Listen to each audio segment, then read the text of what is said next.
Come over here and film the inside of this. The snake's still moving. Oh, Billy, I can't. Come on, baby. Here, Billy, oh my goodness. You have to warn me. I thought it was water. Oh my word, Billy. Are you kidding me? Hey folks, this is Billy from Perma Pastures Farm, and here we are, week 3 in this experiment with a chicken tractor on steroids with the meat birds. Let's find out whether or not it's working. Okay, so week 3, we're into this, and things were looking favorable in the very beginning. Now, we made some mistakes along the way, and I'm going to tell you where we messed up and how we corrected it. Okay, this is week 1. If you compare this pile with the one behind it, I'm not sure that it's going to show up in the camera, but you'll see that this thing is already in the composting phases. It's already starting to get dark. If you reach your hand in there, it's a little bit warm. So I also said that there's a lot of work in this system, but let me kind of qualify some of that. The work consists really of 1 day a week, and that's the day when you have to flip the piles that you have and to reassemble the compost pile. Outside of that, it's just literally coming in every day, dumping the food, walking away, making sure they have water, all the things you would normally do if you had regular chicks. So this is week 1.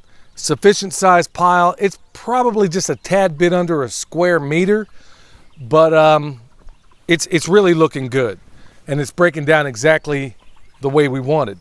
Now, behind me here is week 2, and I made a mistake there. I made several actually. Number 1 being that the pile isn't anywhere close to big enough. The week 1 pile looked a little further along than this one does at this point. But the beautiful part, and how forgiving, as William stated in the previous compost video, the beautiful part of this is, if it's not the way I want, you have so many options to change course. Now what I'll do is, ultimately on the outside of the cage, and I've done it many times before when I didn't have enough material to make a full pile, I'll combine a couple of these, as I think one subscriber pointed out in, I think, the first video. So yes, it's okay, it's completely okay to combine these piles and have them work them together. In fact, in many cases, it might even provide a little more of the heat you need. But we've done it before, it's worked beautifully, and it, you know, there's absolutely nothing wrong with it. Now, another mistake I made, besides not making this pile big enough, was feeding them twice a day. Now, the problem with that is, these guys would say, "Oh, cool, thanks for the food in the morning."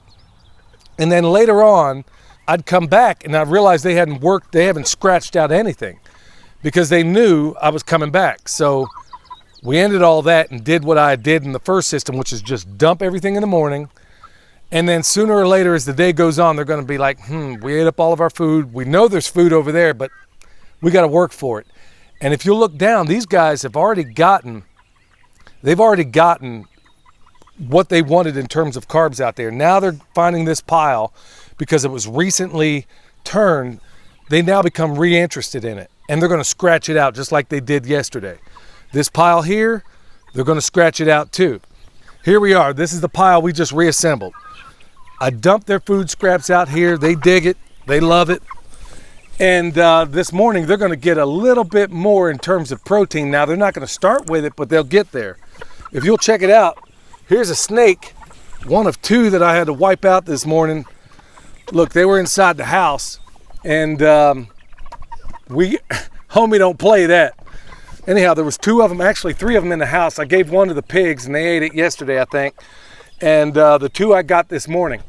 Well, I know there are going to be people out there that are opposed to such things, but look, I'm a firm believer that if an animal is a nuisance or a pest, that it has to be dealt with. But instead of just taking this and putting them in a landfill, we're putting them in a place where he can actually, or she, or whatever this thing is, here's one snake, there's the other. We're going to put them in a place to where they can actually be used. Now, in this particular case, we have, if I would have given these, it's also part of the experiment. If I had have given these snakes to the layers, I promise you, by close of business today, there would be nothing left but skin and bones. Literally, they will pick everything off of it. But I'm not quite sure what these meat birds are going to do. So it's also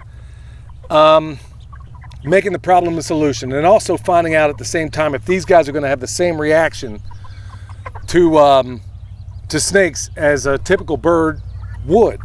So that's yet another thing we're going to find out today. So let me just kind of recap the mistakes. Not building the pile big enough. We know how to fix it. And also feeding them twice a day. Colossal mistake. But it only had to be a mistake for 2 days. And then once I put them back to feeding them once a day, bam, they're back to making the system work. So far, 3 weeks into it, this thing is looking exactly the way we want. It's going exactly the way we want. The only errors in it are not by the animals, but in the people. So, hope you find this interesting. We'll give you another update next week. So until that time, this is Billy, the permaculture pimp daddy from Perma Pastures Farm, where pimp means permaculture is my passion. We'll see you next time.